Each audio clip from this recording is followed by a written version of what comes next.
আরবের তাবুক শহরে এক গোত্র বসবাস করত। সেই গোত্রের একজন সর্দার ছিল, যে ছিল মূর্তি পূজক। ইসলাম ধর্মকে সে ঘৃণা করত। তার দরবারে একজন গণক ছিল। একদিন সেই গণক হযরত আলী রাদিয়াল্লাহু তাআলা আনহু-এর সম্পর্কে সর্দারকে বলল যে, আমি শুনেছি হযরত আলী রাদিয়াল্লাহু তাআলা আনহু নাকি অনেক বড় পালোয়ান এবং সে ভীষণ শক্তিশালী। এই কথা শুনে সর্দার বলল, আলী রাদিয়াল্লাহু তাআলা আনহু যদি বড় পালোয়ান হয় তাহলে তাকে পালোয়ান দ্বারাই প্রতিহত করতে হবে। সর্দার তার লোকদের বলল, তোমরা যাও আর রাজ্যের যত বড় বড় পালোয়ান আছে তাদের সবাইকে এখানে ডেকে নিয়ে আসো, কারণ তাদের সবাইকে আমি একে অপরের সঙ্গে কুস্তি লড়াবো এবং তাদের মধ্যে যে সর্বশেষ কুস্তিতে জিতবে তার সাথে হযরত আলী রাদিয়াল্লাহু তাআলা আনহু-এর কুস্তি হবে। অতঃপর পরের দিন রাজ্যের এক খোলা ময়দানে সকল কুস্তিগির এক জায়গায় হাজির হলো।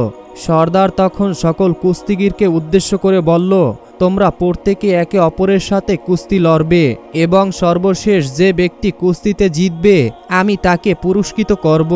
সর্দারের কথা শুনে সকল কুস্তিগিররা একে অপরের সাথে কুস্তি শুরু করলো।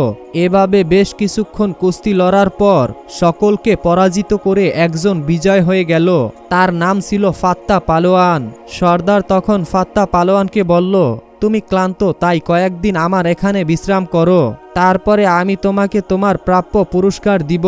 সর্দারের কথা শুনে ফাত্তা পালোয়ান আরাম করার জন্য বিশ্রামখানায় চলে গেল। অতঃপর কয়েকদিন পর সর্দার ফাত্তা পালোয়ানকে ডেকে বলল, আমার কথা শোনো, এখন আমি যে তোমার উপরে অনেক টাকা খরচ করেছি, এত কুস্তিগির এনেছি, এর উদ্দেশ্য কি ছিল তুমি কি তা জানো? সর্দারের কথা শুনে ফাত্তা পালোয়ান বলল, জি না, আমি এর উদ্দেশ্য সম্পর্কে কিছুই জানি না। সর্দার তখন বলল, আমি নিজের জন্য কোনো পালোয়ান রাখতে চাই না, বরং আমি একজন মানুষকে খুবই ঘৃণা করি, কিন্তু তার কুস্তি ভীষণ বিখ্যাত আর তার নাম হলো হযরত আলী রাদিয়াল্লাহু তাআলা আনহু। তাই তুমি তার সঙ্গে লড়াই করে তাকে হত্যা করবে, তার মাথা কেটে আমার কাছে এনে দিবে। তুমি এমনটি করতে পারলে তাহলে আমি তোমার সাথে আমার মেয়ের বিয়ে দেব এবং সেই সঙ্গে সঙ্গে আমার রাজ্যের অর্ধেক সম্পত্তি তোমার নামে লিখে দেব, তোমাকে দিয়ে দেব, কারণ তখন আমার গর্ব হবে যে তুমি আমার মেয়ের জামাই যে আলীকে হারিয়েছে। এরপরে ফাত্তা পালোয়ান 4-5 জন কুস্তিগিরকে সাথে নিয়ে মদিনার উদ্দেশ্যে রওনা হয়ে গেল। অতঃপর বেশ কয়েকদিন চলার পর তারা যখন মদিনার সীমানায় পৌঁছালো তখন প্রায় সন্ধ্যা হয়ে গিয়েছিল। তাই রাত্রি যাপনের জন্য তারা সেখানে নিজেদের তাঁবু পেতে বিশ্রাম করতে লাগলো। পরের দিন ভোরে ফজরের ওয়াক্তের সময় ফাত্তা পালোয়ান ও তার লোকেরা যখন তাঁবুর বাইরে বের হলো তখন তারা দেখলো একজন যুবক এই রাস্তা দিয়ে কোথায় যেন যাচ্ছে। তার হাতে ছিল একটি বেলচা ও রাম্বা। তাকে দেখে ফাত্তা পালোয়ানের সঙ্গে যারা ছিল তাদের একজন বলল, ওই যে একজন ব্যক্তি আসছে, চলুন আমরা তার কাছে জিজ্ঞাসা করি আলী রাদিয়াল্লাহু তাআলা আনহুকে এবং তাকে কোথায় পাওয়া যাবে। এরপরে তারা সেই ব্যক্তিকে বলল, হে যুবক, এদিকে আসো। তাদের কথা শুনে যুবক বলল, কাজ আপনাদের আছে, তো সেই জন্য আপনারাই এদিকে আসুন। এরপরে ফাত্তা পালোয়ান ও তার লোকেরা তার কাছে এসে বলল, হে যুবক, আমরা এই শহরে নতুন এসেছি একজন ব্যক্তিকে খুঁজতে আর তার সম্পর্কে কিছু জানতে। তখন সেই যুবক বলল, কি জানতে চান তার সম্পর্কে? আমাকে জিজ্ঞাসা করুন। তখন একজন পালোয়ান বলল, আমরা যার সঙ্গে দেখা করতে চাই তার নাম হলো আলী ইবনে আবু তালিব। তখন ওই ব্যক্তি জিজ্ঞাসা করলো, আপনি কি এর আগে তার সঙ্গে দেখা করেছেন? সে বলল, না, আমি এর আগে তার সঙ্গে দেখা করিনি। তিনি আবারও বললেন, কখনো কি তাকে দেখেছেন? সে বলল, না, আমি তাকে কখনোই দেখিনি। তিনি বললেন, কখনো কি তার কণ্ঠের স্বর শুনেছেন? সে বলল, না, কখনোই তার কণ্ঠের স্বর শুনিনি। অতঃপর তিনি বললেন, আলীর সাথে তোমাদের কি কাজ আছে? তখন সে বলল, আমরা তার সঙ্গে কুস্তি লড়তে চাই। ওই ব্যক্তি তখন বললেন, কেন, তার সাথে তোমরা কেন কুস্তি লড়বে? তখন ফাত্তা পালোয়ান বলল, আমরা এই কাজের জন্য টাকা নিয়েছি এবং তার সাথে লড়াই করে আমি অনেক বড় পুরস্কার পাবো এবং আমি একটি মেয়েকে পাবো যাকে আমি অনেক পছন্দ করি। অতঃপর ওই ব্যক্তি বলল, ঠিক আছে, তুমি আগে আমার সঙ্গে লড়াই করো, যদি জিতে যাও তাহলে আলীর সঙ্গে লড়াই করে নিও, কারণ আলীর ঠিকানা এই সময় আমি ছাড়া আর কেউই জানে না। আর এটা শুধু আমি জানি যে আলী এখন কোথায় আছে। আসলে ওই ব্যক্তিটি ছিল আমিরুল মুমিনিন ইমাম আলী ইবনে আবু তালিব। তার কথা শুনে ফাত্তা পালোয়ান বলল, ঠিক আছে, তবে তুমি কোন হাতিয়ার দিয়ে লড়াই করতে চাও? তার কথা শুনে হযরত আলী রাদিয়াল্লাহু তাআলা আনহু বললেন, সেটা তোমার ইচ্ছা। তখন ফাত্তা পালোয়ান বলল, সেটা ঠিক আছে, কিন্তু আপনার কাছে তো তলোয়ার নেই। তখন হযরত আলী রাদিয়াল্লাহু তাআলা আনহু বললেন, তোমার কাছে আছে তলোয়ার আর আমার কাছে আছে বেলচা, তাই তুমি তলোয়ার দিয়ে লড়বে আর আমি বেলচা দিয়ে লড়ব। আমার দিক থেকে এই বেলচাই তোমার তলোয়ারের সঙ্গে লড়াই করবে। আলীর কথা শুনে ফাত্তা পালোয়ান বলল, তুমি তো অনেক সাহসী, আর তুমি যদি এত সাহসী হও তাহলে সেই আলী ইবনে আবু তালিব না জানি কতই সাহসী হবেন। অতঃপর দুজন লড়াই করার জন্য তৈরি হয়ে গেলেন। ফাত্তা পালোয়ান প্রথমে আঘাত করলো, তারপরে দ্বিতীয়বার আঘাত করলো, তারপরে তৃতীয়বারও আঘাত করলো। ফাত্তা পালোয়ান আঘাত করার পর আঘাত করেই গেল। আর এদিকে হযরত আলী রাদিয়াল্লাহু তাআলা আনহু ফাত্তা পালোয়ানের আঘাত থামিয়ে দিল। ফাত্তা পালোয়ান আঘাত করতে করতে থেমে গেল, তারপর সেখান থেকে সরে গেল। তখন আলী রাদিয়াল্লাহু তাআলা আনহু বললেন, ফাত্তা, এবার আর কি কোনো তোমার ইচ্ছা আছে? ফাত্তা পালোয়ান বলল, হে অচেনা যুবক, তুমি আমাকে হতাশ করে দিলে তো। তলোয়ার আর বেলচার লড়াই শেষ করে এসে এবার হাতে হাতে লড়াই করি। তখন আলী রাদিয়াল্লাহু তাআলা আনহু বললেন, ঠিক আছে, যেটা তোমার ইচ্ছা। অতঃপর ফাত্তা পালোয়ান প্রথমে আঘাত করলো, তারপরে দ্বিতীয়বার আঘাত করলো, তারপরে তৃতীয়বার কিন্তু হযরত আলীর প্রতি আঘাত থামিয়ে দিলেন। এভাবে লড়তে লড়তে ফাত্তা পালোয়ান হাঁপিয়ে গেল। এরপর ফাত্তা পালোয়ান বলল, এখন আমি তৃতীয় পদ্ধতিতে লড়াই করব, যাতে আমি সব চাইতে দক্ষ, আর এই পদ্ধতি আমি সর্বশেষ ব্যবহার করে থাকি। আর এখন আমি বর্শি দিয়ে লড়াই করতে চাই। হযরত আলী বললেন, ঠিক আছে, তুমি বর্শি দিয়ে লড়ো, আর আমি আমার রাম্বা দিয়ে লড়াই করব। অতঃপর লড়াই আবার শুরু হয়ে গেল। এবারও ফাত্তা পালোয়ান আঘাতের পর আঘাত করে গেল, আর হযরত আলী রাদিয়াল্লাহু তাআলা আনহু তার আঘাতকে থামিয়ে গেলেন।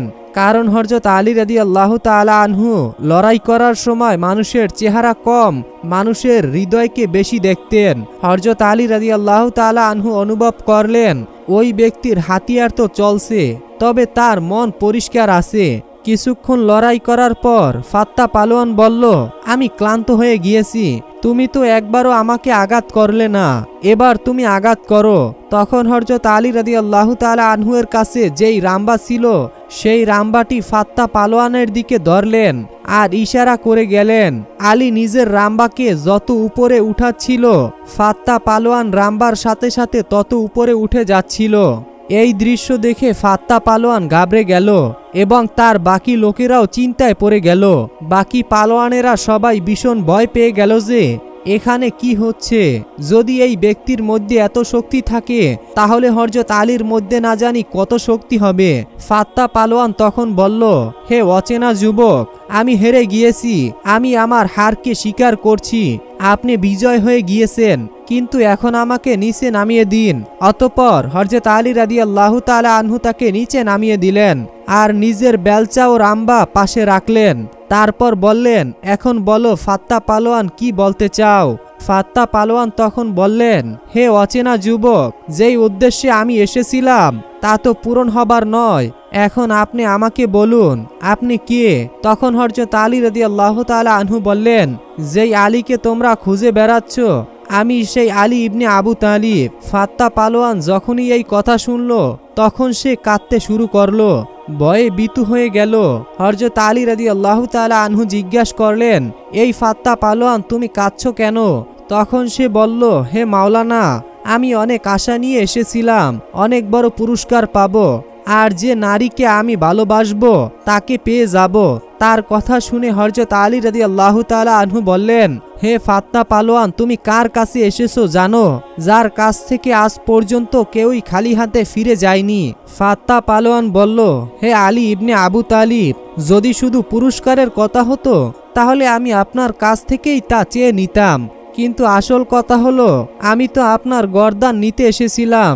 তখন হযরত আলী রাদিয়াল্লাহু তাআলা আনহু বললেন, মাথার কথা হয়েছে তো কি হয়েছে, গর্দান সেটা আলীর কাছে আছে, নাও নিজের তলোয়ার বের করো আর আলীর মাথা কেটে নিয়ে যাও আর নিজের উদ্দেশ্য পূরণ করো। ফাত্তা পালোয়ান বলল, হে আলী, এত সময় পর একজন নেতাকে পেয়েছি, এতদিন পর কোনো মানুষকে পেলাম, এতদিন পর কোনো পথ দেখানো ব্যক্তিকে পেয়েছি, আর তার মাথা আমি একজন নারীর জন্য কেটে নেব? এটা কখনোই হতে পারে না। হে আলী, আমি এসেছিলাম আপনাকে হত্যা করতে, আপনাকে কুস্তিতে হারাতে, কিন্তু আমি নিজেই নিহত হয়ে গিয়েছি, আমি নিজেই হেরে গিয়েছি। আপনি আমাকে কালেমা পড়ান, আমি মুসলিম হতে চাই। অতঃপর হযরত আলী রাদিয়াল্লাহু তাআলা আনহু কালেমা পড়ালেন আর বললেন, প্রথমে তো তোমার নাম ছিল ফাত্তা, আর এখন তোমার নাম কি রাখবো? ফাত্তা বলল, হে আলী, যেটা আপনার ইচ্ছা সেই নামটাই রাখবেন। তখন হযরত আলী রাদিয়াল্লাহু তাআলা আনহু বললেন, ফাত্তা, প্রথমে তোমার নাম ছিল, কিন্তু আজ থেকে তোমার নাম হবে কাম্বার। হযরত মুহাম্মদ সাল্লাল্লাহু আলাইহি ওয়াসাল্লামের যুগে ফাদাক নামক এক গ্রাম ছিল। সেই গ্রামে রোকানা নামক এক পালোয়ান বসবাস করত। সে ছিলেন বিশাল দেহের অধিকারী। তখনকার সময় রোকানা ছিলেন সবচেয়ে শক্তিশালী একজন পালোয়ান, কেননা কুস্তিতে তার সাথে কেউই বেড়ে উঠত না, সবাই তার কাছে পরাজিত হতো। তখনকার সময় আরবের সবচেয়ে শক্তিশালী ব্যক্তি হিসাবে রোকানাকে সবাই গণ্য করত। একদিন রোকানা তার গ্রামের লোকদের সাথে কুস্তির ব্যাপারে কি যেন আলোচনা করতেছিল। ঠিক সেই সময় সেখানে একজন ব্যক্তি এসে সকলকে উদ্দেশ্য করে বলল, তোমরা কি জানো মক্কায় একজন নবী এসেছে যার নাম মুহাম্মদ সাল্লাল্লাহু আলাইহি ওয়াসাল্লাম, এবং তিনি আল্লাহ তাআলার প্রেরিত রাসূল, এবং তার উপর আসমানি কিতাব কোরআন নাজিল হয়েছে, এবং তার কথা শুনে সবাই দলে দলে ইসলাম ধর্ম গ্রহণ করতেছে। তিনি নাকি অনেক জাদুও জানে। তার কথা শুনে লোকেরা বলল, বলো কি, তাহলে তো আমাদের অবশ্যই তার সাথে একবার দেখা করা উচিত। কিছুক্ষণ পর লোকেরা তাদের বলল, যদি সত্যি তিনি আল্লাহর প্রেরিত রাসূল হন, তাহলে তো আমাকে অবশ্যই তার সাথে কুস্তি লড়তে হবে এবং তাকে সেই কুস্তিতে পরাজিত করতে হবে। এভাবে রোকানা পালোয়ান সেখান থেকে সোজা তার বাড়িতে চলে গেল। রোকানার একটি পুত্র ছিল যার নাম ছিল ইয়াজিদ। সে তার বাবার মতোই অনেক বেশি শক্তিশালী একজন পালোয়ান ছিলেন, এবং সেও তার বাবার মতো কখনো কোনোদিন কুস্তি লড়াই করে হারেনি। রোকানা তার ছেলেকে বলল, আমি লোকদের মুখে শুনলাম মক্কায় মুহাম্মদ সাল্লাল্লাহু আলাইহি ওয়াসাল্লাম নামে একজন আছে, সে নাকি অনেক বড় একজন জাদুকর। তাই আমি ভাবছি মক্কায় গিয়ে তার সাথে দেখা করব এবং তার সাথে কুস্তি করব। রোকানার মুখে এমন কথা শুনে রোকানার ছেলে ইয়াজিদ বলল, বাবা, আমিও তোমার সঙ্গে যাব, আমিও দেখতে চাই তিনি আসলে কে। অতঃপর একদিন রোকানা ও তার ছেলে মুহাম্মদ সাল্লাল্লাহু আলাইহি ওয়াসাল্লামের সাথে দেখা করার জন্য মক্কার উদ্দেশ্যে বেরিয়ে পড়ল। ফলে বেশ কয়েকদিন পর চলতে চলতে মরুভূমির বিশাল পথ পাড়ি দিয়ে তারা মক্কায় গিয়ে পৌঁছালো। কিন্তু মক্কায় পৌঁছানোর পর রোকানা দেখতে পেল যে তার নিজের মনের ভিতরে কেমন জানি অন্যরকম শান্তি অনুভব করছে, আর খেয়াল করে দেখল যে মক্কার লোকদের চেহারার মধ্যে কেমন জানি একটি নূরের আলো জ্বলছে, কারণ এখানে সবকিছুই আল্লাহর রহমতে প্রতিষ্ঠিত ছিল। মক্কার এমন পরিস্থিতি দেখে রোকানা তার ছেলেকে বলল, বাবা ইয়াজিদ, আমার মনে হয় এখানে বিশেষ কিছু আছে, কেননা আমি নিজের মধ্যে কেমন জানি অন্যরকম শান্তি অনুভব করছি, এবং এখানকার মানুষ কেমন জানি নূরে আলোয় আলোকিত হয়ে আছে, যা আমি আগে কখনোই দেখিনি। বাবার মুখে এমন কথা শুনে ইয়াজিদ বলল, হে আমার পিতা, আপনার যেমন মনে হচ্ছে আমারও ঠিক তেমনই মনে হচ্ছে। আমিও নিজের মধ্যে কেমন জানি এক অন্যরকম শান্তি অনুভব করছি, এবং এত সুন্দর শান্তির পরিবেশ আমি এর আগে কখনোই দেখিনি। এক স্থানে তারা কিছু লোকদের দেখতে পেল, তাই তারা দুজন সেখানে চলে গেল এবং রোকানা তাদের জিজ্ঞাসা করল, আচ্ছা, তোমরা কি বলতে পারবে মুহাম্মদ সাল্লাল্লাহু আলাইহি ওয়াসাল্লামকে কোথায় গেলে পাওয়া যাবে? তখন সেই লোকেরা বলল, আপনারা কারা এবং কোথা থেকে এসেছেন? তখন রোকানা বলল, আমি একজন কুস্তিগীর, আমার নাম রোকানা, আমরা ফাদাক গ্রামের বাসিন্দা। তখন লোকেরা বলল, মুহাম্মদ সাল্লাল্লাহু আলাইহি ওয়াসাল্লাম আমাদের নবী, তিনি আল্লাহ তাআলার প্রেরিত রাসূল, এখন তিনি মসজিদে আছে। অতঃপর রোকানা ও তার ছেলে মসজিদের দিকে রওনা হলো। মসজিদে প্রবেশ করে রোকানা দেখল সেখানে খুবই সাধারণ পোশাক পরে একজন বুজুর্গ ব্যক্তি বসে আছে। তার মুখে ছিল হৃদয়সিক্ত হাসি, যেন তিনি সবাইকে স্বাগতম জানাচ্ছে। তখন রোকানা দেখে চিনে ফেলে যে ইনি হচ্ছে সেই ব্যক্তি যার কথা সবার মুখে মুখে শোনা যাচ্ছিল। এরপরে রোকানা মুহাম্মদ সাল্লাল্লাহু আলাইহি ওয়াসাল্লামের নিকটবর্তী গিয়ে বলল, হে মুহাম্মদ, তুমি কি সত্যি সেই ব্যক্তি যার নাম আমি লোকদের মুখে শুনেছি? তুমি নাকি আল্লাহ তাআলার প্রেরিত রাসূল? তখন মুহাম্মদ সাল্লাল্লাহু আলাইহি ওয়াসাল্লাম বলল, হ্যাঁ, তুমি ঠিকই শুনেছো, কিন্তু তুমি কে এবং কোথা থেকে এসেছো? তখন রোকানা বলল, আমি সেই অনেক দূর থেকে আপনার খোঁজে এখানে এসেছি। আমার নাম রোকানা, আমি একজন অনেক বড় পালোয়ান। পুরো পৃথিবীতে আমার থেকে শক্তিশালী পালোয়ান আর কেউই নেই। আমি আজ পর্যন্ত কোনো কুস্তিতে হারিনি। তখন রাসূল সাল্লাল্লাহু আলাইহি ওয়াসাল্লাম খুবই ভদ্রতার সাথে রোকানাকে বলল, তুমি বসো, তোমার সাথে আমার অনেক কথা আছে। রাসূল সাল্লাল্লাহু আলাইহি ওয়াসাল্লামের কথা শুনে রোকানা পালোয়ান ভাবল, উনি আবার আমার সাথে কিসের কথা বলবে। তখন রাসূল সাল্লাল্লাহু আলাইহি ওয়াসাল্লাম তার ইসলামের দাওয়াত নিয়ে যা মহান আল্লাহ রাব্বুল আলামিন রাসূল পাক সাল্লাল্লাহু আলাইহি ওয়াসাল্লামকে দায়িত্ব দিয়েছেন সবাইকে ইসলামের দাওয়াত দেওয়ার জন্য, সেই অনুযায়ী রোকানাকেও দাওয়াতের উদ্দেশ্যে বলল, হে রোকানা, তুমি আল্লাহ পাক রব্বুল আলামিনকে ভয় করো। তোমার শরীরে এত শক্তি যিনি দিয়েছেন, তোমাকে এত বড় পালোয়ান যিনি বানিয়েছেন, সেই মহান আল্লাহ তাআলার কাছে নিজেকে আত্মসমর্পণ করো এবং সেই মহান স্রষ্টার প্রতি ঈমান আনো, আর আমাকে সেই মহান আল্লাহর রাসূল হিসাবে মেনে নাও। তখন রোকানা রাসূল সাল্লাল্লাহু আলাইহি ওয়াসাল্লামকে বলল, হে মুহাম্মদ, তুমি এসব কি বলছো? আমি তো এসেছি তোমার সাথে কুস্তি লড়ার জন্য, কারণ আমি শুনেছি তুমি নাকি আল্লাহ তাআলার প্রেরিত রাসূল, তুমি নাকি অনেক জাদু জানো। তাই তোমার এত ক্ষমতার কথা শুনে আমি তোমার সাথে কুস্তি লড়ার জন্য এসেছি, আর তুমি কিনা বলছো আমাকে ইসলাম গ্রহণ করতে। তখন নবী করিম সাল্লাল্লাহু আলাইহি ওয়াসাল্লাম রোকানাকে বলল, হে রোকানা, তুমি আমার সাথে কুস্তিতে লড়তে চাও, কিন্তু আমি তো কুস্তি লড়ি না। এসব তো আমার কাজ না, এসব তো পালোয়ানদের কাজ। তখন রোকানা রাসূলুল্লাহ সাল্লাল্লাহু আলাইহি ওয়াসাল্লামকে বলল, হে মুহাম্মদ সাল্লাল্লাহু আলাইহি ওয়াসাল্লাম, আমি তো এত অজুহাত শুনতে চাই না। আমি শুনেছি তোমার নাকি অনেক ক্ষমতা, তুমি নাকি অনেক জাদুবিদ্যাও জানো, তুমি তো আল্লাহ তাআলার প্রেরিত রাসূল, তাহলে তোমার ক্ষমতা দিয়ে তুমি আমাকে কুস্তিতে হারিয়ে দাও। তখন দয়াল নবী রাসূল সাল্লাল্লাহু আলাইহি ওয়াসাল্লাম বলল, হে রোকানা, তুমি যেহেতু এত জোরাজুরি করতেছো, তাই আমি একটি শর্তে তোমার সাথে কুস্তি লড়তে চাই। তখন রোকানা বলল, কি শর্ত শুনি? তখন দয়ার নবী মায়ার নবী রাসূল সাল্লাল্লাহু আলাইহি ওয়াসাল্লাম বললেন, হে রোকানা, তুমি যদি আমার সাথে কুস্তি লড়ার পর হেরে যাও, তাহলে তোমাকে ইসলাম ধর্ম গ্রহণ করতে হবে, আর আমাকে আল্লাহর প্রেরিত রাসূল হিসাবে মেনে নিতে হবে। এরপরে রোকানা ভাবল, এই সামান্য একজন হুজুর আমাকে হারাবে, যার আমার মতো চওড়া বুক নেই, আমার মতো এত শক্তিও নেই। আমি একজন পৃথিবীর শ্রেষ্ঠ পালোয়ান, আমাকে আজ পর্যন্ত কেউই হারাতে পারেনি। আর মুহাম্মদ সামান্য একজন হুজুর, সে কোনো পালোয়ানও নয়, সে আমাকে কিভাবে হারাবে? সে তো আমার সামনে এক মিনিটও টিকতে পারবে না। কি সন্দেহ! এভাবে রোকানা রাসূলুল্লাহ সাল্লাল্লাহু আলাইহি ওয়াসাল্লামকে তুচ্ছ তাচ্ছিল্য বলে মনে করল। অতঃপর রোকানা রাসূলুল্লাহ সাল্লাল্লাহু আলাইহি ওয়াসাল্লামকে বলল, হে মুহাম্মদ, ঠিক আছে, আমি তোমার শর্তে রাজি। তুমি আমাকে হারাতে পারলে আমি তোমাকে আল্লাহর নবী হিসাবে মেনে নেব এবং আল্লাহর প্রতি ঈমান এনে ইসলাম গ্রহণ করে নিব। এরপর যথারীতি লড়াইয়ের জন্য এক বিশাল ময়দানে আয়োজন করা হলো এবং সেই লড়াই দেখার জন্য সবাই প্রস্তুতি নিতে লাগলো এবং মক্কা থেকে দূর দূরান্ত থেকে মানুষ আসতে লাগলো রাসূলুল্লাহ সাল্লাল্লাহু আলাইহি ওয়াসাল্লাম ও শ্রেষ্ঠ পালোয়ান রোকানার লড়াই দেখার জন্য। অতঃপর নির্ধারিত সময় অনুযায়ী লড়াই শুরু হলো। একে একে দয়াল নবী রাসূলুল্লাহ সাল্লাল্লাহু আলাইহি ওয়াসাল্লাম ও রোকানা কুস্তির ময়দানে হাজির হলো। এরপর দুজনের মধ্যে লড়াই শুরু হয়ে গেল। যে রোকানা রাসূল সাল্লাল্লাহু আলাইহি ওয়াসাল্লামকে আঘাত করার জন্য রাসূলের দিকে তো আসলো, তখন রাসূল পাক খুব সহজেই রোকানাকে উপরে তুলে একটি আছাড় দিল। এই আছাড়ে রোকানা পালোয়ান মাটিতে লুটিয়ে পড়ল এবং সে তার অনেকটা শক্তি হারিয়ে ফেলল।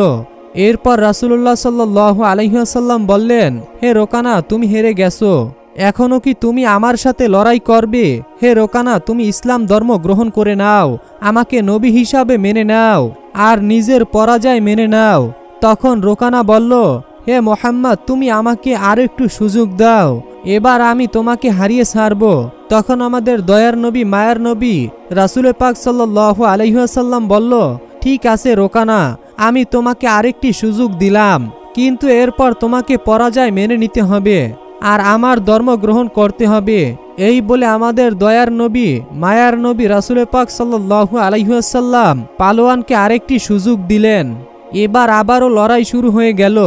এবার রোকানা তো আসে রাসূলুল্লাহ সাল্লাল্লাহু আলাইহি ওয়াসাল্লামকে আঘাত করার জন্য, এবং আগের মতোই আবারও রাসূলুল্লাহ সাল্লাল্লাহু আলাইহি ওয়াসাল্লাম রোকানাকে উপরে তুলে মাটিতে একটি আছাড় দেয়। ফলে সঙ্গে সঙ্গে রোকানা মাটিতে লুটিয়ে পড়ে এবং তার কোমরের একটি হাড্ডি ভেঙে যায়।